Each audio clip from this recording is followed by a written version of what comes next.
Bonjour Marianne, bienvenue dans Biz and Bibs. Bonjour Estelle, merci pour l'invitation.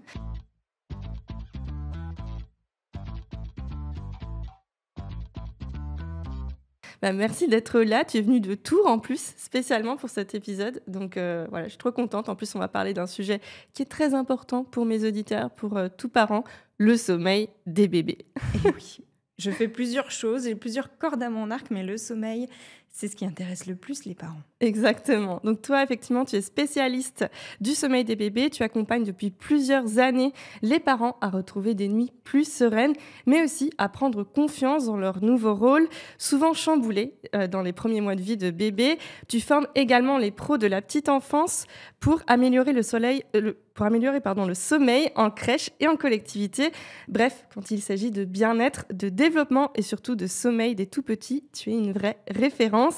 Et quand on découvre ton parcours, on comprend que cette vocation n'a rien d'un hasard puisque tu entreprends depuis 2007 dans le milieu de la petite enfance. Tu as commencé ton parcours en créant une agence d'anniversaire à domicile, puis tu as continué ta route dans le milieu de la petite enfance avec la garde d'enfants, la gérance d'une microcrèche. Qu'est-ce que t'ont apporté toutes ces expériences d'entrepreneuriat dans divers secteurs de la petite enfance ? Alors, en fait, c'est vrai que c'est un parcours un peu logique. Ça a été très fluide finalement pour arriver là aujourd'hui en tant qu'accompagnante parentale. La toute première entreprise que j'ai eue, c'était des anniversaires à domicile. J'ai travaillé pour un monsieur qui avait une entreprise qui faisait ça. Et en fait, quand j'ai vu ma fiche de paye et ce qu'il facturait, je me suis dit... non, on va pas faire ça là. Ça m'a donné vraiment envie d'entreprendre moi-même.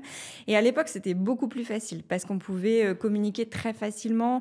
Internet, le référencement, c'était très facile d'être vite bien référencé.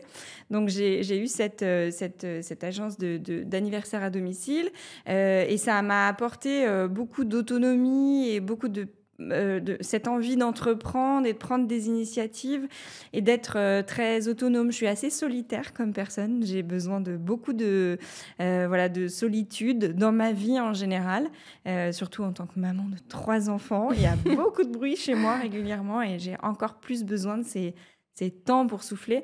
Donc je pense que ça m'a appris cette envie d'entreprendre et de prendre des initiatives. Ma deuxième entreprise, effectivement, c'était une agence de garde d'enfants. Et en fait, c'est quand j'avais mon agence d'anniversaire à domicile que la gérante d'une agence de garde d'enfants qui existait déjà à Paris m'a proposé de reprendre. En fait, elle a dû se dire... Enfin, je faisais des babysitting pour elle parce que organiser des anniversaires à domicile, ça payait pas tellement non plus. Donc, je faisais des gardes d'enfants. Et je pense qu'elle s'est dit, tiens, celle-là, elle est débrouillarde. Et elle m'a donc offert cette opportunité de reprendre l'agence de garde d'enfants. Et là, alors, ça correspondait bien à ce que je vivais. Je vivais à Paris, dans le quartier dans lequel on est aujourd'hui. C'est trop drôle. Voilà. Et du coup, ça correspondait vraiment bien à ce que je vivais à ce moment-là. J'ai géré une équipe de 200 babysitters qui faisaient des sorties d'école et tout. C'était très enrichissant de... Moi qui n'étais pas maman à l'époque, c'était très enrichissant. Ah oui, donc tu n'étais pas encore maman, mais tu t'es déjà plongée dans cet univers de la petite enfance. Ah ouais, en fait, j'avais fait déjà une formation de ludothécaire. J'avais aussi fait beaucoup de lectures sur la parentalité, le développement de l'enfant. Et en fait, ça correspondait. Moi, non maman assez jeune, j'avais cette agence. Ça m'a vraiment appris je recrutais en fait des babysitters et ça m'a appris à me dire je confie, enfin il faut que je trouve des personnes de confiance. Oui. Pour s'occuper d'enfants des autres. Parce que la vie parisienne fait que j'avais des clients à l'époque qui m'appelaient des fois 1 heure avant. Ça, c'était mon truc de mon agence. En 1 heure, comme ça. en 1 heure, je trouvais une babysitter qui allait garder un enfant, parfois pour des personnes qui avaient un rendez-vous de travail de dernière minute ou un dîner enfin voilà. C'est dingue parce que du coup, tu as développé très rapidement cette fibre entrepreneuriale, mais également cette fibre maternelle ou en tout cas cet attrait pour la petite enfance. Oui, c'est vrai que voilà, bon, je pense que j'ai toujours voulu être maman. Ça, c'était sûr que si je rencontrais la bonne personne, j'aurais envie de devenir maman. Et il y avait ce côté aussi très voilà, dans l'envie d'entreprendre, de créer des choses. J'aime beaucoup. Je suis assez fière, je pense, de générer mon propre revenu. Mmh. Et ça, c'est quelque chose, c'est aussi un rapport avec ma féminité aussi. C'est mon petit côté féministe, je pense, d'avoir cette envie de créer mon propre revenu, d'être indépendante et en même temps cette passion pour le développement de l'enfant. Mais c'est super courageux parce que tu t'es lancée très jeune, non? Tu étais en sortie d'études quand tu as commencé? Ah oui, en fait, l'agence de garde d'enfants, je pense que j'avais 22 ans. Ah Non, ouais. l'agence d'anniversaire, j'avais 22 ans. Et l'agence de garde d'enfants, ouais, j'avais 24 ans. Ah ouais, donc enfin, parce qu'on n'apprend pas à être entrepreneur à l'école. D'ailleurs cette agence d'anniversaire à domicile, comment t'es tombée dessus? Comment t'es tombée dedans, en fait? Ben, en fait, c'est vraiment, je te dis, au fil des choses, j'ai travaillé, j'ai fait un anniversaire à domicile pour une agence qui était dans les quartiers très chics de Paris. Et j'ai vu, en fait, ce que la personne facturait.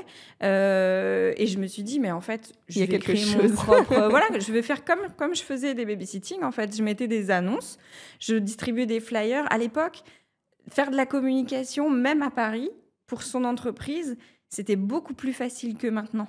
Il y avait beaucoup moins de monde, il y avait beaucoup moins de propositions. J'avais vraiment une toute petite agence, mais quasiment tous les week-ends, j'animais des anniversaires. Mmh. Et je faisais tout moi-même et je pense que ça plaisait beaucoup aux parents, ça, en Oui, et fait. puis si toi, tu étais engagée, motivée, que tu faisais aussi bien ta communication, d'une certaine façon, tu te démarquais peut-être de tes concurrents, ce qui t'amenait effectivement plus de visibilité et de business. Ouais, et puis j'ai fait des études de cinéma juste avant de OK. finalement de dévier vers la petite enfance. En fait, je suis rentrée dans le milieu de la petite enfance en étant animatrice petite enfance, mais en parallèle, je faisais des études d'audiovisuel, donc j'ai appris à faire des montages, j'ai appris, enfin voilà, Oui, donc tu avais cette patte qui effectivement pouvait t'aider voilà. pour mieux communiquer. Et j'imagine qu'en plus, à cette époque-là, savoir faire des vidéos, savoir communiquer sur Internet, alors que c'était encore les débuts C'était tout récent, ouais. d'Internet, ça nous permettait d'être beaucoup mieux référencés, comme tu le dis, et beaucoup plus visibles. Oui, et puis j'ai jamais hésité à faire appel à mon réseau aussi. Alors, pour mon agence de garde d'enfants, c'était mon petit ami de l'époque qui m'a dessiné le logo. Et pour mon agence d'anniversaire à domicile, je sais plus, j'avais trouvé ça s'appelait Ludanive. J'avais trouvé ça et puis j'avais fait des flyers. J'avais utilisé, je sais plus quel logiciel à l'époque, mais je me faisais aider en fait par les personnes de mon entourage. Tu étais très débrouillarde aussi. Voilà, je pense. Alors, je suis partie de chez mes parents quand j'avais 16 ans. Pas parce qu'on ne s'entendait pas du tout, mais parce que justement, je voulais commencer au lycée cette Mmh. spécialité cinéma. Et donc, il a fallu que je parte de chez eux à 16 ans.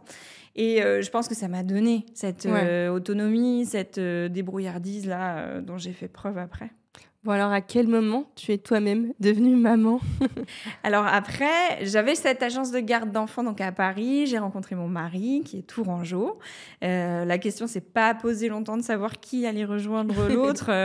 Voilà, on a vite su qu'on allait sûrement se marier, sûrement faire des enfants. Et donc, je suis allée à Tours. On a vécu quelques années comme ça parce on est passé par un parcours PMA un petit peu long. Donc, on a vécu quelques années comme ça. J'ai vendu mon agence de garde d'enfants. À l'époque, j'ai repris des études de psychologie, des formations Montessori, etc. J'ai donc mis un peu de temps avant d'avoir ma fille. On a fait une FIV. On a fini par avoir notre fille aînée, Emma. En fait, c'est vraiment en visitant des crèches pour Emma, qui n'était même pas née encore, que je me suis dit, non mais moi, ayant fait mes recherches en pédagogie Montessori, ayant suivi des formations, etc., je serais incapable de laisser ma fille, en fait, de confier ma fille. Et donc, à l'époque, j'étais assistante maternelle, j'avais fait ça quelques années. Et puis, je me suis dit, non, je vais ouvrir ma micro-crèche. Donc, j'ai ouvert une micro-crèche. J'étais une micro-crèche montessorienne avec des couches lavables. Voilà, je me suis formée sur ça aussi. Et je l'ai gardée pendant 3 ans, jusqu'à ce que je tombe Jusqu'à enceinte ce de que, mon deuxième voilà, enfant. que tu tombes enceinte de ton deuxième enfant et qu'il y a un nouveau switch dans ta carrière, une nouvelle Exactement. reconversion, puisque c'est à partir donc de la naissance de ton second enfant que tu t'es spécialisée dans le sommeil des bébés. Alors, qu'est-ce qui s'est passé à cette Eh période-là ben, de ta j'étais vie? fatiguée. En fait, ce qui s'est passé, c'est que quand je suis tombée enceinte de Vadim, j'étais donc toujours à la crèche, mais ça se passait pas bien du tout. C'était pas. Je me suis rendu compte qu'en fait, c'était très compliqué ce milieu-là. Il y avait plein de choses qui faisaient que j'assumais pas trop les relations avec tous les intervenants de la crèche, enfin, que ce soit les salariés, les parents, les enfants, ça se passait très bien, mais c'était pas ce que je voulais. Ça m'épuisait. Je me suis dit, comme j'étais pas censée tomber enceinte en fait. Mm. Et je suis tombée enceinte naturellement. Et avec mon mari, donc on était Oui, ravis une d'avoir ce magnifique deuxième enfant. surprise. Voilà. Et donc j'ai cédé ma crèche parce que c'était trop. Je travaillais 70 heures par semaine, Ah ouais. quasiment. J'avais que mes dimanches et encore les dimanches, parfois, je faisais de la comptabilité, quoi. Donc c'était vraiment pas propice pour moi pour accueillir un deuxième enfant. Et pour t'occuper aussi de ta première. Voilà, parce qu'elle avait que 4 ans Ouais. à l'époque.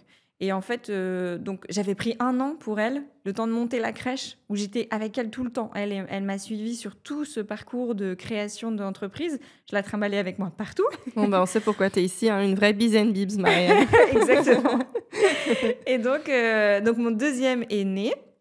À ce moment-là, j'avais une activité, je faisais déjà de l'accompagnement à la parentalité, mais plutôt couche lavable. Je faisais du conseil vraiment en couche lavable, produits naturels, zéro déchet. Je m'étais un petit peu lancée sur ce terrain-là. Et puis, en fait, il est né et pendant un mois et demi, ça allait. Et après, c'est devenu un enfer. Il se réveillait toutes les demi-heures la nuit. La journée, je travaillais toujours. J'ai pas eu de congé maternité, quoi. Donc, je travaillais. Il était en portage. Si j'avais le malheur de m'asseoir une demi-seconde, il se mettait à hurler alors qu'il était dans l'écharpe de portage. Et là, il je me était suis dit, RGO ou non? même pas. Non, vraiment, il avait aucun souci de santé. Là, pour le coup, on avait vraiment. Oui, je savais qu'il n'avait pas de souci de santé. c'était Et le mystère complet, quoi. ouais, Mm. gros mystère. Je me suis dit, mais qu'est-ce qui arrive à mon bébé? Et puis surtout que ma première, à 2 mois, je pense qu'elle faisait 12 heures par nuit en continu, sans se réveiller. Oui, Euh, donc ça ne s'était jamais posé comme problème et là, Non. tu tombes des nues. Voilà. Et je me dis, en fait, au début, je pensais que j'étais un génie du sommeil. Je me suis dit, waouh, c'est trop bien, mes formations, petit enfant. Et le deuxième c'est tout. arrive. J'ai trop géré. Et en fait, pas du tout. Pas du tout. Il y a quand même une petite loterie dans cette histoire-là. Donc, je me suis dit, une nuit, 3-4 heures du matin, entre 2 sessions de pleurs intensives, je me suis dit, mais qu'est-ce qui se passe? Et j'ai fait mes recherches sur Internet et j'ai trouvé, alors je sais plus qui était cette consoeur qui est aujourd'hui une de mes consoeurs, mais j'ai trouvé un article qui parlait de ce métier de consultant de sommeil. Le lendemain, je suis allée sur le site de la personne qui avait formé et je me suis inscrite à la formation. C'est vrai, ça a été Voilà. aussi rapide que Et ça. je pense 1 mois après, mon fils dormait nickel et il était tellement changé. J'ai découvert un autre bébé et là j'ai vu non, il y avait pas de souci de santé du tout en fait. C'était juste, il manquait énormément de sommeil. Il avait beaucoup de mal à lâcher prise. On a fait j'ai mis plein de choses en place et ça a été une révélation pour moi. Mais c'est quand même drôle parce que je pense pas que tous les parents se diraient je vais me former au sommeil des bébés. C'est plutôt je vais essayer de grappiller toutes les ressources que je peux sur Bah oui. YouTube, sur Instagram, et toi non, ça a été direct, je vais me former. Finalement, c'était la Marianne entrepreneuse depuis des années qui a ressurgi, qui s'est dit il y a un filon. Exactement, parce qu'en fait, je venais de céder ma crèche. J'avais cette activité de couche lavable, location, conseil en couche lavable qui, il faut le dire, ne m'aurait pas fait vivre. Enfin, voilà, aujourd'hui, il y a plein de marques de couches lavables qui ont fermé, qui ne produisent plus. Donc, il me fallait autre chose et je m'étais dit, bon, bah voilà, je vais me laisser porter, comme j'ai toujours fait, en fait. Tout s'est toujours passé comme ça, naturellement. Et puis là, quand j'ai vu ça, je me suis dit, ah bah voilà, ça y est, c'est ça. Alors, dis-nous tout. Quelles sont les choses qui t'ont surprise parmi tout ce que tu as appris justement sur le sommeil des bébés? Peut-être en tout cas, tu peux nous parler de choses que tu as mises en place avec ton fils qui ont pu l'aider à mieux dormir, à passer du réveil de toutes les demi-heures à des nuits plus apaisées? Ouais, alors en fait, je me suis rendu compte qu'il y avait beaucoup de désinformation. Soit je rencontre vraiment deux catégories de personnes, de parents, dans mes accompagnements. Il y a les parents qui sont surinformés et parfois donc Trop. désinformés, voilà, mal informés. Parce qu'en fait, ils vont chercher trop d'informations sur les réseaux sociaux. Et il y a malheureusement aujourd'hui, dans le métier de consultant de sommeil qui n'est pas reconnu, un petit peu de tout. Et du coup, il y a des personnes qui, par exemple, vont venir du marketing et en 6 mois vont se décréter expert sommeil. Et c'est là où moi, je pense que j'ai cette force-là, c'est que ça fait 15 ans, avant de faire ça, pendant 15 ans, j'ai accompagné des familles dans diverses structures, en tant qu'assistante maternelle, D'être en au tant que plus proche des directrice de bébés crèche. et des enfants. Voilà. Même avant d'être maman, en fait, c'était déjà ce qui m'animait. Et donc, en fait, voilà, il y a ces personnes-là qui sont trop informées. J'ai beaucoup de mamans qui m'appellent en disant: j'ai déjà beaucoup lu, j'ai lu tel livre, tel livre, tel livre, mais j'arrive pas à m'en sortir. Ben oui, parce qu'en fait, euh, l'enfant est unique, la situation est unique, toute la famille, voilà, a ses personnalités. Donc, Ce qui marche pour un enfant ne marche pas forcément pour le sien. exactement. Et puis, il y a les personnes qui ne sont pas informées du tout.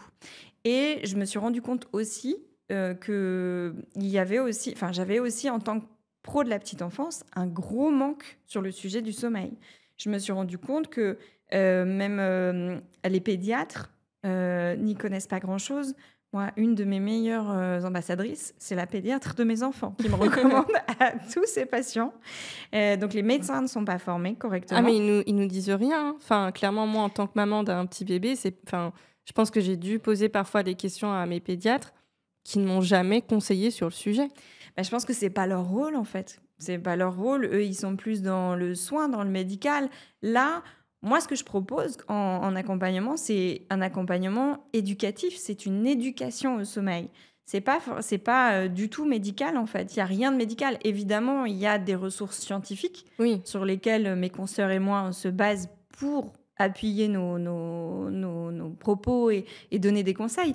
Mais c'est éducatif, en fait, parce que on se rend compte que une fois qu'on a mis la bonne dose de sommeil, donc déjà, ça, c'est une des premières choses qui, moi, m'a fait tilt quand j'ai accompagné mon fils, c'est qu'il dormait pas assez. En fait, je le faisais pas assez dormir, je ne lui proposais pas assez de sommeil. Et j'essayais toujours de le faire s'endormir en portage. Et puis après, je le posais dans son lit. Donc déjà, ça marche pas. Donc il manquait de sommeil, il était vraiment en dette de sommeil. Ensuite, c'est une question d'attitude parentale aussi. En fait, je me suis rendu compte que plus la fatigue s'accumulait, plus je faisais tout et son contraire parfois dans la même nuit. Et je changeais de plan et j'arrivais pas à me tenir à quelque chose. J'essayais plein de choses. Et en fait, je voulais que ça marche tout de suite. Mais non, il faut parfois essayer pendant plusieurs jours quelque chose et s'y tenir pour trouver la bonne solution, en fait. Donc, il y a une partie dans mon métier, il y a une partie conseil pour que les parents puissent trouver la cohérence qui est cohérent pour eux et qui s'y tiennent même si ça va pas forcément marcher tout de suite. Et puis il y a cette partie coaching aussi, motivation. Oui, parce que quand un bébé ne dort pas, un parent derrière ne dort pas. Et quand ça fait des mois ou des années que le sommeil est instable, les nuits sont hachées, on perd en énergie, en foi, en motivation, on peut devenir plus irritable aussi, plus facilement. Ouais. Et c'est important d'apporter ce soutien-là aussi aux parents. Ouais, c'est difficile. Alors, je dis souvent quand même aux parents, il y a des parents qui culpabilisent en me disant, en fait, moi aussi j'ai besoin de dormir, mais c'est pas pour moi que je veux faire cet accompagnement, c'est vraiment pour mon bébé. Et je dis, mais en fait, oui, mais à partir du moment où vous êtes épuisé, il y a de fortes chances que votre bébé il soit épuisé aussi, en fait. Qu'est-ce qu'il ressent? Il ressent la même fatigue. Il y a une phrase qui m'agace un peu quand on dit ah bah oui, il fait pas ses nuits, il fait pas tes nuits, il fait ses nuits. En fait, non, un bébé devrait dormir plus que ses parents. Parce qu'en fait, c'est un bébé, il va avoir de 4 mois à 4 ans. Une très, très grande majorité de bébés ont besoin de 12 heures de sommeil par nuit. Donc 12 heures, c'est très long. Alors, il y a encore une petite période où ils vont avoir besoin de se réveiller pour manger. Mais sinon, en fait, ils ont un besoin en sommeil qui est beaucoup plus important que le nôtre, plus les siestes. Donc, voilà. Et puis, c'est dangereux, surtout, j'ai beaucoup de familles que j'ai accompagnées qui, alors, soit m'ont dit qu'ils étaient au bord de craquer, Mmh. eux, nerveusement, Bah oui. soit, ça peut, être très dangereux, j'ai des mamans qui m'ont dit qu'elles avaient failli avoir des accidents de voiture, à cause de la Oui. fatigue, à cause des pleurs, tout ça, enfin voilà, il y a vraiment, beaucoup de raisons qui font que, les parents doivent prendre soin d'eux aussi Mmh. et c'est OK de vouloir faire un accompagnement sommeil Ah, plus parce qu'OK. que, voilà, parce qu'on est fatigué aussi. Ouais, tout à fait. Ah non, ça permet de sauver effectivement des situations, et justement, il faut pas attendre d'en être dans ces situations-là, désespérées à mon avis pour suivre, un accompagnement. Quelles sont les erreurs classiques que tu vois, toi, en accompagnement, notamment des parents qui ont, leur premier enfant? Alors, je dirais pas que ce sont des erreurs, parce que je pense que, tous les parents font vraiment de leur mieux et il y a pas d'erreur. Ce que je constate par contre, c'est beaucoup les mamans qui me disent ça: «J'ai choisi la facilité». Par exemple, en ce moment, il dort avec moi, puis il s'endort au sein et tout et je fais ça ou alors je dors avec lui dans son lit et j'ai choisi la facilité, je sais, c'est pas bien, je devrais pas faire ça. Et en fait, si, bien sûr que si, il faut choisir la facilité parce que si la facilité permet à votre bébé et à vous de mieux dormir, c'est forcément la bonne option pour le moment. Et par contre, quand on voit que cette solution de facilité, entre guillemets, ne devient plus efficace et n'est plus confortable, euh, bah, dans l'idéal, ce qu'il faudrait, c'est se préparer avant. C'est pour ça que j'ai écrit, moi, les fiches parents essentielles sont vraiment des fiches qui c'est pas comme un livre de 500 pages sur le sommeil. Alors, il y en a des passionnants, hein, certaines de mes consoeurs ont écrit vraiment de très bons livres. Mais là, moi, les fiches, c'est vraiment j'aimerais que tous les parents puissent les avoir avant la naissance de leurs enfants. D'ailleurs, les lecteurs et lectrices qui m'en font des retours souvent me disent ça, mais en fait, il faudrait que ce soit mis entre les mains de tous les futurs et jeunes parents. C'est Il des fiches faut qu'on peut retrouver sur ton site web, c'est ça? Voilà, c'est ça. Donc, Parentes essentielles, là, actuellement, elles sont disponibles en PDF. Donc, en fait, c'est vraiment l'essentiel des infos qu'il faut avoir pour justement se dire: «Ah, là, ça, c'est un signe d'alerte. C'est Mmh. un signe qui doit me faire penser que peut-être il faut que j'aille plus loin dans mes recherches». Donc, en fait, l'idéal, c'est vraiment de se dire: s'il y a une régression de sommeil et qu'elle ne passe pas au bout de quelques jours, je consulte ou je vais, voilà, chercher des informations et j'essaye de réagir rapidement parce que, bah, voilà, sans vouloir effrayer les parents, mais j'ai beaucoup de parents qui viennent me voir avec des petits bouts de chou qui sont plus des bébés du tout, hein, qui ont 3 4 ans et qui ont toujours pas fait une nuit complète, qui ont parfois encore, soit des tétés, soit des biberons la nuit, ou qui se réveillent et puis qui font des cauchemars et puis après ça devient compliqué à gérer, hein. Plus on attend, plus c'est difficile de s'en sortir. Mmh. Est-ce qu'il y a justement une sorte de moment où c'est trop tard? Est-ce que c'est trop tard pour mettre en place un accompagnement du sommeil et de nouvelles routines avec son enfant? Ou est-ce qu'on peut toujours, trouver des solutions? Alors, c'est jamais trop tard, heureusement. Quand on s'y prend tôt, l'intérêt, c'est vraiment de poser des bases saines qui vont normalement suivre l'enfant durant toute sa vie. Voilà. Après, il peut se passer plein de choses dans la vie qui font qu'on peut développer des troubles du sommeil. Mais a priori, si tout se passe bien, normalement, quand on pose les bonnes bases, c'est OK. Par contre, c'est jamais trop tard. Moi, j'accompagne de 0 à 5 ans. Alors, j'ai très peu de parents qui viennent avec des enfants de 5 ans. 4 ans, c'est encore assez répandu. 2, 3, 4 ans. Et après, au-delà, moi, je conseille aux parents et à l'enfant de plutôt se diriger vers une thérapeute, un thérapeute ou une thérapeute. Parce OK. que je pense que s'il y a encore des difficultés de sommeil à cet âge-là, c'est souvent parce que, il y a un rapport, c'est vraiment psychologique, c'est une attitude parentale ou peut-être des traumas, parentaux, des choses qui sont lourdes. Il peut y avoir parfois peut-être, je sais pas, des deuils qui ont été vécus pendant la grossesse ou, des traumas d'enfants, de parents qui sont maintenant devenus des parents. Et donc là, moi, je redirige plutôt vers une thérapeute ou un thérapeute spécialisé, mais pas forcément que pour l'enfant. Oui, C'est important d'entendre l'enfant et la façon dont il le vit à cet âge-là, mais je pense que on a aussi tendance à beaucoup projeter de choses tout à fait. sur le sommeil particulièrement. Sur l'alimentation, c'est valable aussi, hein. Oui. Mais voilà, c'est très crispant aussi comme sujet, l'alimentation, parfois. Mais voilà, c'est jamais trop tard. Mais c'est super intéressant ce que tu dis parce qu'on parle souvent du sommeil des bébés, mais ce que tu rappelles, c'est que c'est le sommeil des bébés et des parents. Et que les deux sont liés et que les choses que nous, on peut vivre, on les projette sans faire exprès, en fait, sur nos enfants. Et c'est ça aussi qui peut impacter leur sommeil à eux. Bah oui, parce que souvent, il y a des parents qui font référence à leur propre histoire ou qui ont leur propre peur aussi. Et ils vont avoir tendance à imaginer que leurs enfants ne sont pas capables de se rassurer. Alors, ils vont avoir tendance pendant très longtemps à mettre en place des habitudes où ils vont rester. Et forcément, quand l'enfant n'est pas autonome, en fait, au-delà de 18 mois, 2 ans, il va développer sa propre capacité à gérer ses émotions, à se rassurer.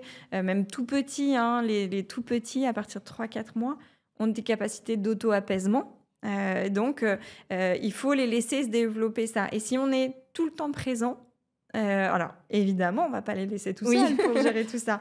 Mais il y a une Trouver un équilibre. voilà, il faut trouver l'équilibre entre le fait d'apporter de la confiance à son enfant, enfin le fait d'être très très présent et soutenant, et d'empêcher l'enfant aussi quand même de développer ses propres capacités d'apaisement et de gérer ses émotions. Pour que nos auditeurs y voient un petit peu plus clair, est-ce qu'il y a un rythme normal chez les nouveau-nés, chez les bébés? Alors, je dirais pas normal. Par contre, c'est vrai les parents ont tendance à sous-évaluer le besoin en sommeil d'un tout petit. Donc ça commence dès tout petit. En fait, il y a beaucoup de parents qui vont me dire, oui, mais en fait, s'il dort pas, c'est qu'il n'a pas besoin de dormir. Parfois, un nourrisson a besoin qu'on lui donne un petit coup de pouce, qu'on mette en place une routine, qu'on fasse baisser la luminosité, voilà, qu'on mette des choses en place comme ça pour respecter son besoin en sommeil. Donc, par exemple, un petit bout de chou de moins de 3-4 mois ne devrait pas forcément rester éveillé plus de 45 minutes à 1 heure. Temps d'éveil d'un nouveau-né, c'est 45 minutes max. Et encore, parfois c'est même moins long, ou parfois ils peuvent même téter ou s'alimenter somnolent. Voilà, c'est ça.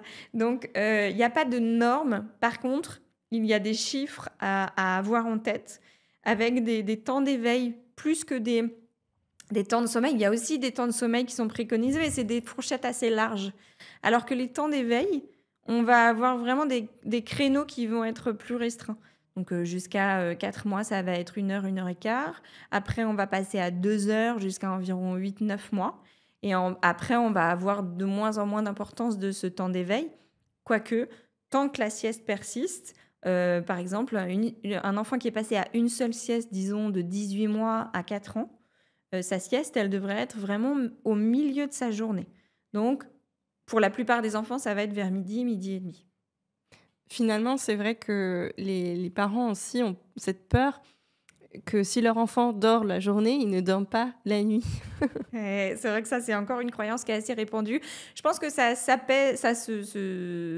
diminue quand même, cette croyance-là est moins présente aujourd'hui parce que il y a beaucoup d'informations justement sur les réseaux sociaux. Et donc, on le sait, le sommeil appelle le sommeil.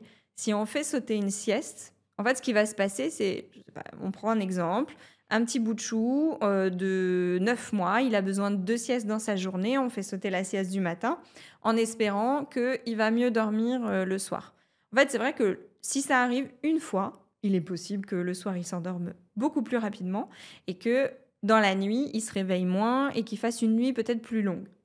Sauf que si c'est répété quotidiennement, au bout d'un moment, en fait, il va globalement manquer de sommeil. C'est ça qu'on appelle la dette de sommeil. Mais en fait, la dette de sommeil, ça porte mal son nom. Ça ne se rembourse pas. Donc, en fait, il va accumuler de la fatigue. petit à petit et au bout d'un moment, il va en fait avoir des difficultés d'endormissement, peut-être plus de réveils nocturnes et en fait, au bout de quelques jours, ça va devenir contre-productif. Mmh. On a parlé donc de donner plus de sommeil au bébé. Quels sont les autres grands conseils que tu donnes, aux parents en accompagnement pour, aider leurs enfants à mieux passer la nuit? Peut-être pas faire une nuit, complète, même si c'est le but, mais qu'ils se réveillent moins en tout cas et qu'ils dorment de façon plus sereine? Alors un des grands points qu'on aborde souvent en accompagnement, ça va être les associations à l'endormissement. Quand un enfant s'endort dans une certaine situation, si on le change, je parlais tout à l'heure de mon petit garçon qui s'endormait en portage et j'ai essayé de le poser dans son lit endormi comme ça me rend un peu dingue d'ailleurs quand je vois des vidéos sur Instagram de personnes, qui, donnent des techniques pour déposer son bébé endormi dans son lit. Non, en fait, si bébé s'endort en portage, il reste en portage. Donc on s'équipe d'une bonne écharpe de portage. Si c'est OK pour nous, on va s'équiper d'une bonne écharpe de portage et on ne va pas changer En fait, il faut la qu'ils condition. s'endorment et qu'ils restent endormis dans le même endroit, la même configuration, Voilà. idéalement. Alors du coup, si on veut qu'il dorme dans son lit, ce petit bout de chou, si on pense que c'est le bon moment, eh ben, il faut déjà qu'il apprenne à s'endormir dans son lit. Et donc, on va avoir ces associations-là. Il y a aussi la tétine qui tombe et puis les bébés qui savent pas la remettre. Alors ça, voilà, il faut prendre son mal en patience. Ou alors on fait un sevrage de la tétine, ou alors on prend son mal en patience. Les bébés qui s'endorment, c'est pareil, tout est si le bébé s'endort au sein et que il a plus le sein, il va se réveiller très régulièrement pour retrouver le sein. Ça marche avec le biberon aussi d'ailleurs. Ce qu'on ce dont on parle beaucoup dans les accompagnements, pour le sommeil des bébés, c'est aussi l'importance de créer une routine pour le coucher du soir.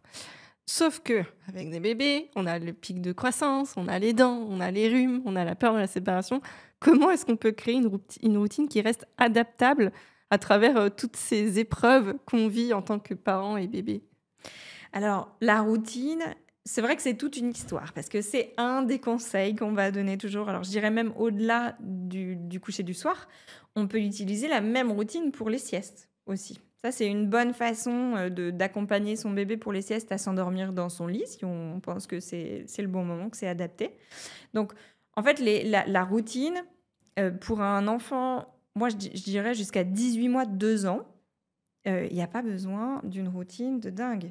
La routine, c'est changer la couche, mettre le pyjama, enfiler la gigoteuse, un gros câlin, une berceuse, toujours la même éventuellement, ou pourquoi pas raconter la journée. Ça, c'est une très bonne chose à faire pour la routine du coucher.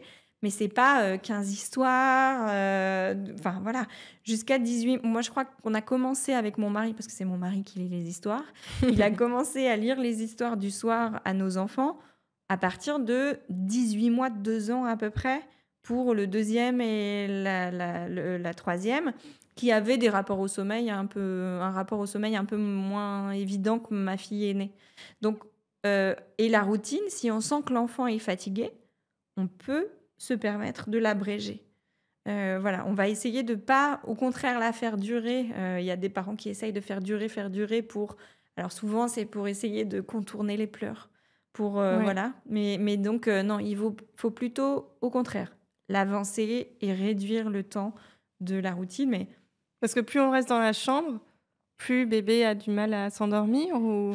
bah, ça dépend des situations. Il y a des Mmh. bébés qui vont très bien s'endormir en présence de leurs parents et puis faire des nuits complètes et des longues siestes.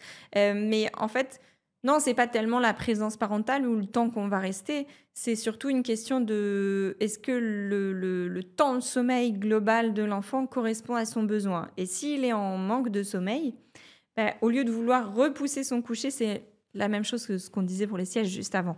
Au lieu de vouloir repousser son coucher pour qu'il s'endorme plus rapidement parce qu'il va être complètement KO, on avance l'heure de coucher et on peut diminuer le temps de la routine si jamais l'enfant est épuisé. Ça sert à rien d'essayer Oui, bien sûr.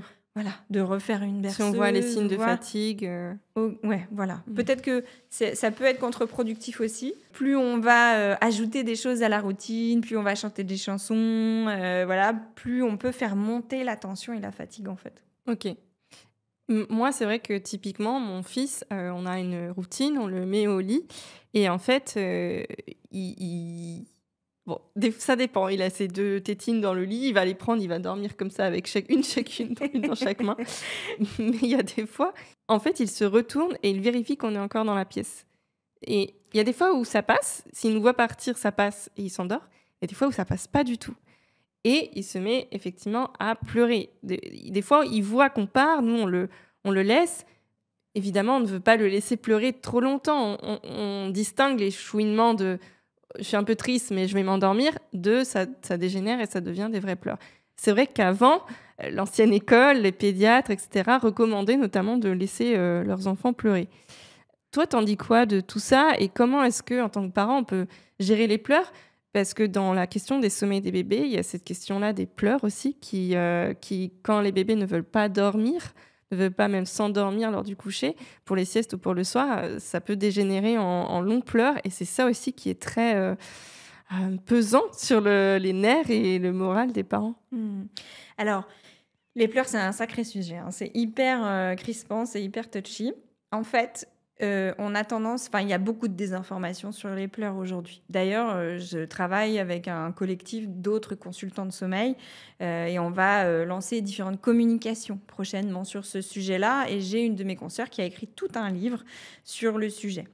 Et donc, en fait, on a une génération de parents aujourd'hui qui donc sont nés dans les années 80-90, voire maintenant peut-être début 2000. Mais en tout cas, dans les années 80-90, on laissait pleurer les bébés parce que ça leur faisait les poumons. Okay, et puis ça, c'était voilà, les médecins qui préconisaient ça. Donc, en fait, les jeunes parents aujourd'hui sont choqués par ça. En fait, je pense qu'il y a vraiment une envie de faire autrement et d'être plus dans la bienveillance. On a tous ces mouvements de maternage proximal, de parentalité positive, voilà, qui émergent depuis quelques années. Et puis, on a donc aussi aujourd'hui un extrême inverse avec des dérives dogmatiques, hein, parfois, sur de personnes qui diabolisent les pleurs. Qui disent, bon, bah voilà, si ton bébé pleure, même s'il est dans tes bras et tout, mais en fait, quand il pleure, potentiellement, ça va nuire à son développement, ça va lui bousiller son cerveau. C'est vraiment très mauvais de laisser ton bébé pleurer. Donc, où est-ce qu'on met le curseur de laisser pleurer un bébé ? Pour moi, laisser pleurer un bébé, c'est le laisser pendant tout seul, pendant de longues minutes, alors qu'il a faim, qu'il a froid, voilà, qu'il va pas bien, qu'il a un besoin qui n'est pas, auquel on n'a pas répondu. Voilà. Ça, c'est une maltraitance, c'est laisser pleurer. Maintenant, quand on a un bébé qui pleure parce qu'il pleure de décharge, en fait, en gros, ce sont des pleurs de décharge, hein. Souvent, un petit bout de chou, à moins qu'il ait une douleur, une poussée dentaire, qu'il soit malade, où là, effectivement, on va évidemment, de toute façon, rester présent, soulager, accompagner. Voilà, et là, il y a pas de discussion, c'est clair. Sinon, quand ce sont des pleurs de décharge ou de la frustration parce qu'on a changé une de ses habitudes, en fait, ça s'accompagne. Et alors là, il y a plein de façons d'accompagner les pleurs différentes. Moi, par exemple, sur la plateforme sommeil que j'ai créée pour les parents, je propose différentes méthodes qui sont inspirées de choses que j'ai lues ou que j'ai reçues pendant mes formations. Donc, ce sont des méthodes qui vont permettre soit de rester près de l'enfant ou de venir uniquement si vraiment il pleure auprès de lui. Donc, s'il y a des petits chouinements, des choses comme ça, on laisse faire. Et puis, on vient uniquement s'il pleure. Ou alors, c'est des méthodes un peu progressives où on va petit à petit sortir de la condition d'endormissement de son enfant, par exemple. Ou alors, on va faire des allers-retours. Après, ça dépend de l'âge de l'enfant, ça dépend de la situation. Mais de toute façon, c'est vrai que si on voit que son enfant pleure beaucoup à l'endormissement, voire au réveil, bah, en fait, c'est certainement... Alors, pour des tout petits, c'est certainement... il peut y avoir une intolérance aux protéines de lait de vache, un reflux, des freins bucco-restrictifs qui n'ont pas été diagnostiqués et qui font que ce petit bout de chou ne va pas bien. Et donc, on va essayer de trouver les solutions et l'origine de ces maux. Après, si c'est un petit bout de chou qui est en bonne santé, alors en fait, ces pleurs, ce sont des pleurs. En fait, il n'a que ça pour dire je suis fatigué. Donc, on va essayer déjà, la première chose, augmenter le temps de sommeil. Et ça, en utilisant n'importe quelle technique. C'est pour ça que je disais tout à l'heure, on en revient à ce truc de facilité. Les mamans qui me disent j'ai choisi la facilité, c'est pas bien, je le sais. Parce que la priorité numéro 1 reste le sommeil, de dormir suffisamment. Donc, si ça se fait en portage, si ça se fait en cododo, si ça se fait en poussette, si ça se fait en voiture, il y a des parents qui conduisent beaucoup. Petit coucou à mon frère et à ma belle-sœur qui utilisent beaucoup cette technique de la voiture. Voilà, on va avoir des solutions qui vont nous permettre, dans un premier temps déjà, de réajuster le temps de sommeil dont l'enfant a besoin.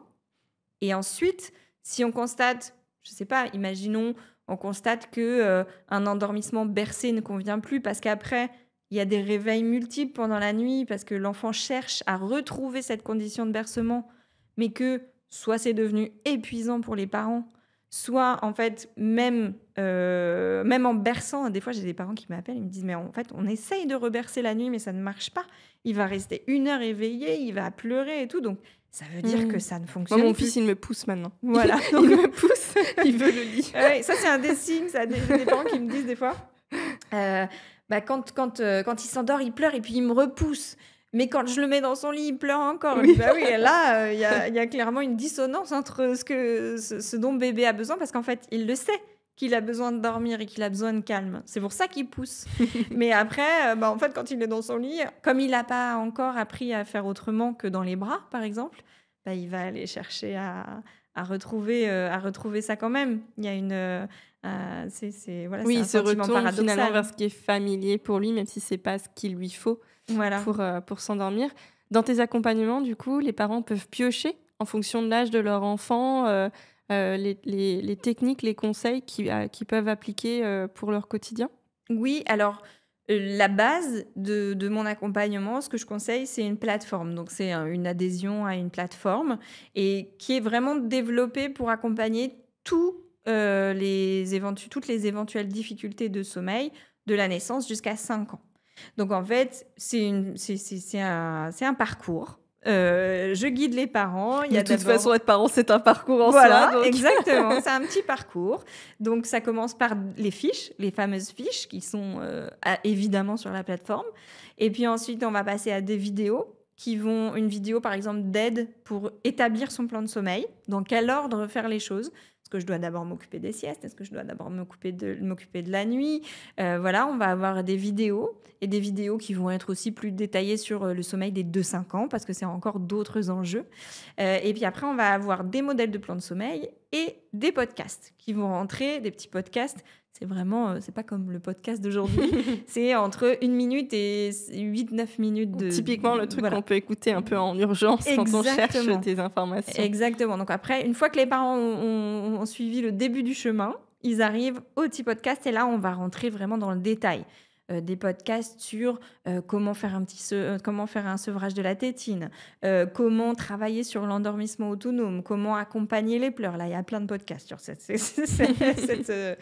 section-là.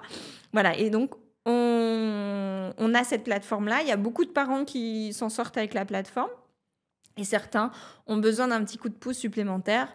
Et là, du coup, moi, j'interviens et je propose des suivis. Ou alors, j'ai une formule qui comprend aussi l'accès à la plateforme, mais qui comprend aussi tout de suite un appel d'1h30 où on va ensemble construire le plan de sommeil. Ça, c'est pour les parents qui ont vraiment envie de, quelque part, se sentir coachés et accompagnés vraiment dès le début. Oui, et c'est rassurant aussi d'être, quand ça fait des mois qu'on désespère, d'être face à quelqu'un qui peut nous comprendre et nous conseiller. Directement, ça apporte un peu de chaleur aussi, de bienveillance. Voilà. Et puis maintenant, j'ai quand même cette expérience de maman et de pro depuis longtemps, avec 20 ans de métier et 6 ans bientôt en accompagnement sommeil. Donc voilà, j'ai vu chaque situation. C'est ça qui est fou, c'est que chaque situation est unique. Je n'ai jamais 2 fois la même situation. Et le parcours derrière va être, enfin voilà, ce que les parents vont piocher comme idée, comme méthode, tout ça, voilà, va être différent. Mais, mais en même temps, on arrive quand même à avoir ces ingrédients et chacun va faire sa recette. Mmh. Mais on a des ingrédients communs quand même pour tout le monde et ça, c'est vraiment fascinant et voilà, ça permet, aussi d'avoir, des vraies solutions maintenant. Toi, en plus d'accompagner les parents, tu accompagnes aussi les pros de la petite enfance. Et moi, ça m'a toujours fascinée. Notamment, là, j'ai fait une visite de crèche. Et c'était trop mignon. Il y avait la salle avec tous les bébés qui dormaient. Et moi, j'étais, mais attendez, j'arrive même pas à faire dormir mon bébé. Ou alors, en tout cas, j'ai du mal à faire dormir mon bébé pour ses siestes pour la nuit. Et là, d'en avoir 15 qui dorment en même temps, c'est un truc de dingue. Qu'est-ce que tu fais typiquement avec les professionnels de la petite enfance pour les aider à mieux faire dormir en collectivité les enfants? Alors, il y a l'inverse aussi, hein. Il y a des enfants qui dorment pas du tout à la crèche. Alors avec les professionnels de la petite enfance, on fait un peu le même travail, qu'avec les parents finalement. Parce qu'il y a des structures dans lesquelles, il y a une professionnelle ou plusieurs professionnels qui peuvent être très bien renseignés sur le sommeil et puis, qui sont très investis et voilà, qui arrivent à il y a une alchimie dans certaines structures. Peut-être que aussi des fois c'est, la façon dont est construite la structure en soi, l'aménagement de la structure qui compte beaucoup aussi. Donc il y a des structures dans lesquelles ça se passe très très bien et il y a des structures dans lesquelles on sent qu'il y a quand même un manque d'information. Moi vraiment, quand j'avais ma crèche, dans nos réunions d'équipe, le sommeil tenait une place vraiment prépondérante dans nos échanges. Avec l'alimentation, on parlait régulièrement, même des enfants individuellement, pour savoir à quel endroit du dortoir on va pouvoir le mettre pour, pour le faire dormir, pour qu'il dorme au mieux, comment on se positionne par rapport à ses pleurs. Il y en a un qui pleure, il y en a un bébé. Ah, est-ce qu'il a besoin d'un lit ouvert ou l'inverse, un plus grand, mais il a encore besoin d'un lit à barreaux d'après ce qu'on ressent. Donc vraiment, c'était un travail d'équipe très intense. Et ce que j'aide les équipes à faire, c'est ça justement. C'est essayer d'avoir les bonnes infos parce que malgré ça, je me suis rendu compte qu'on manquait d'infos et que parfois, bah, peut-être qu'on avait quand même mis du temps à trouver ce qu'il fallait à l'enfant. Donc, il y a aussi dans les formations, hein, que ce soit éduc ou les CAP ou les auxiliaires de puère ou même les infirmières puères, n'ont pas de module suffisamment poussé sur le sommeil. Donc, il y a des structures dans lesquelles ça se passe très bien, certainement parce que les pros sont allés chercher des infos et d'autres, et des assistantes maternelles qui se sentent seules aussi. Et donc Oui, là, ça se passe j'imagine. un peu moins bien. Mmh. On parle du sommeil des bébés, mais on parle rarement de celui des parents. Et c'est vrai que finalement, la privation de sommeil des parents, c'est aussi très, très crucial. À quel moment tu dirais qu'il faut se faire accompagner d'ailleurs, on va essayer de lier aussi la question avec ce que tu me disais sur les pros. À quel moment est-ce qu'en tant que collectivité crèche, c'est intéressant de se faire accompagner et en tant que parent individuel? Ouais. Alors, pour les pros, je pense que s'il y a des difficultés, il faut réagir vite aussi. Si ça crée des tensions, parce que parfois, ça crée des tensions au sein de l'équipe. Mmh. Si le sujet du sommeil crée des tensions au sein d'une équipe, et parce qu'il y a justement plusieurs écoles, et il va y avoir Oui. encore des pros qui vont penser, par exemple, j'ai beaucoup de parents qui malheureusement me disent que des assistantes maternelles vont faire sauter les siestes du matin pour aller faire des activités à des bouts de choux qui sont parfois tout petits. Alors, certains vont dormir très bien dans la poussette quand même pendant l'activité, mais d'autres pas du tout. Et donc ça peut être très problématique parce que les parents vont avoir... C'est eux qui ramassent les pots Bah cassés. voilà, c'est ça, c'est eux qui se font réveiller 5, 6, 10 fois dans la nuit parce que l'enfant manque de sommeil en fait. Donc il y a déjà ces situations-là dans lesquelles moi j'interviens.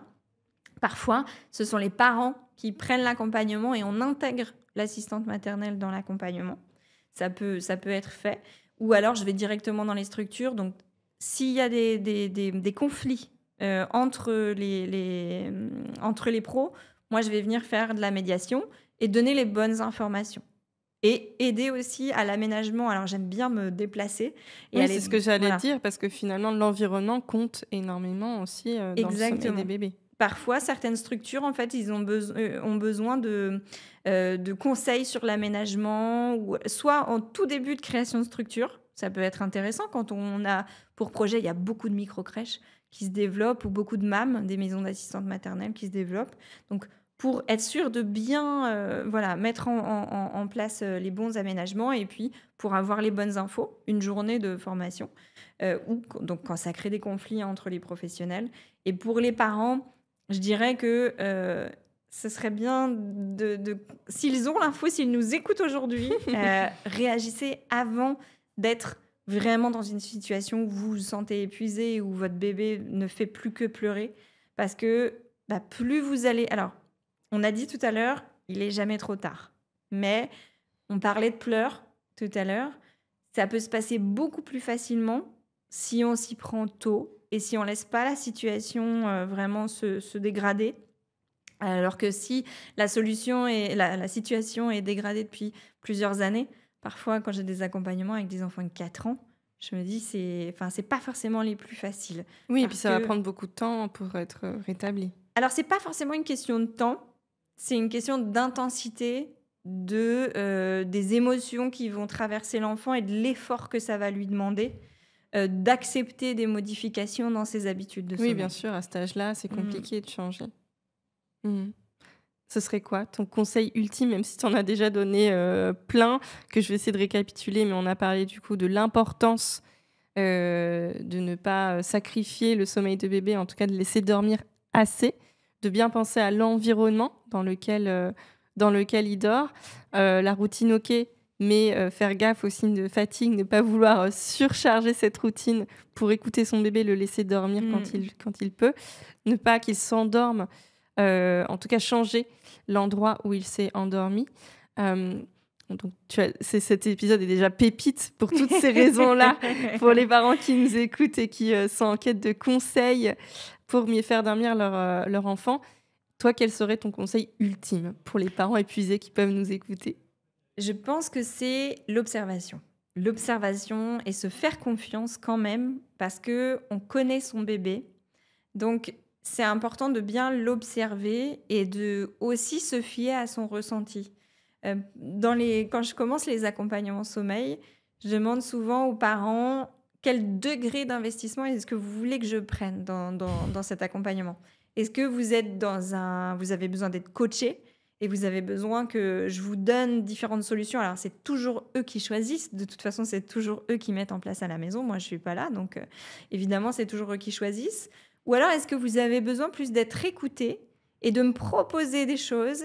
Et moi, je vais essayer de faire émerger ce qui va être le plus cohérent dans votre situation. Quel degré d'investissement est-ce que je mets dans cet accompagnement pour vous? Donc là, c'est vraiment une question de se faire confiance. Les parents qui arrivent épuisés, en fait, c'est vrai que c'est dur d'être dans l'observation quand on a l'impression...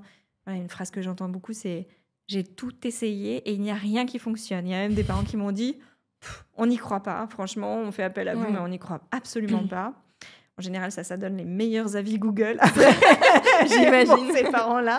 Parce que du coup, c'est vraiment des parents qui sont sceptiques et épuisés dans ces cas-là. Je pense qu'il faut vous faire aider. Et puis, par contre, quand on est... quand on a cette capacité à pouvoir observer, il faut aussi se faire confiance. Et pas trop se laisser influencer par... Tata Ginette qui va dire laisse-le pleurer ou par ou les réseaux sociaux ou par les réseaux sociaux, ou parfois on a des injonctions à l'extrême opposé, et surtout il faut absolument contourner tous les pleurs de ton bébé. C'est une très belle note. Finalement, on est abreuvé d'informations. Mais le plus important, c'est d'observer son enfant, d'essayer de le comprendre, de voir ce qui peut fonctionner pour lui ou pour elle, pour qu'il dorme plus sereinement. J'espère en tout cas que les auditeurs pourront trouver des sacrées pépites, j'en suis sûre, pour mieux faire dormir leurs enfants s'ils ont des soucis au niveau du sommeil des bébés.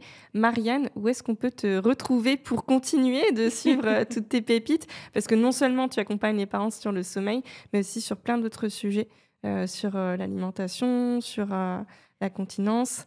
Donc voilà, jeunes parents, si vous voulez être guidés dans votre parentalité, je vous conseille de suivre Marianne.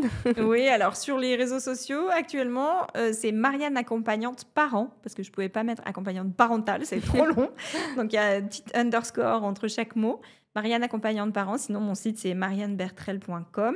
Et sur mon site, en fait, vous avez mon numéro de téléphone. Donc moi, j'échange vraiment en direct avec chaque parent qui veut des informations. Je lui réponds moi-même sur WhatsApp. Donc, vous pouvez m'envoyer des messages sur WhatsApp et je vais vous donner les différentes options qui peuvent vous aider. Et effectivement, je n'accompagne pas que sur le sommeil, même si c'est le sujet sur lequel on me pose le plus de questions et qui est le plus plébiscité. Mais sinon, j'accompagne aussi sur l'alimentation. Je suis en cours de formation de diététicienne nutritionniste. Et sur la continence, j'ai aussi une formation sur la continence. J'essaye d'avoir une approche vraiment globale, on peut dire holistique, de l'accompagnement au bien-être de l'enfant, vraiment ciblé sur les besoins primaires, les besoins vitaux en fait de l'enfant. Parce que on a beaucoup aussi, alors je dérive un petit peu, mais pour terminer, mais c'est vrai qu'on a beaucoup de super activités maintenant, et en tant que éducatrice Montessori, je ne peux que valider ça. On parle beaucoup d'éveil des enfants, des activités qu'on va faire avec eux, des bébés nageurs, etc. Mais parfois, on en oublie un petit peu la base. Et pendant les premières années de vie de l'enfant, la base, c'est vraiment avoir un bon rapport avec son alimentation, avec son sommeil et avec son élimination avant de parler d'éveil. Avant de parler de taper dans le ballon et de... Exactement, parce que en fait, le sommeil, il est super important dans c'est le pilier. Voilà, c'est le pilier du bien-être et du développement du cerveau.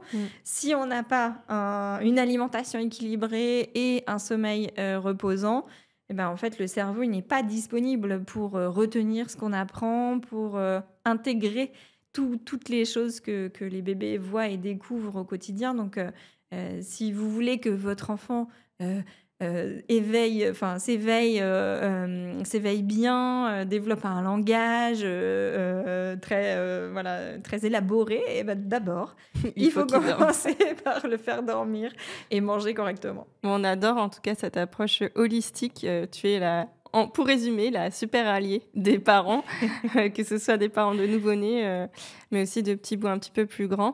Merci, mille merci Marianne pour tous ces partages, tous ces conseils très précieux. Je mettrai tous les liens de tes ressources, les fiches parentes essentielles, la plateforme et puis ton site web et ton compte Instagram dans la description de l'épisode. Si vous êtes intéressés, je vous conseille d'aller y jeter un œil. Longue vie, en tout cas, à ton business d'accompagnement parentalité. On espère que voilà, tu pourras encore guider, conseiller de très nombreux parents. Avec plaisir. Et oui, effectivement, j'ai changé pas mal pendant les premières années de ma carrière, mais là, je pense que je vais rester là-dessus maintenant. Tu as trouvé ta voie. Ouais, j'ai trouvé ma voie. Merci Marianne. Merci.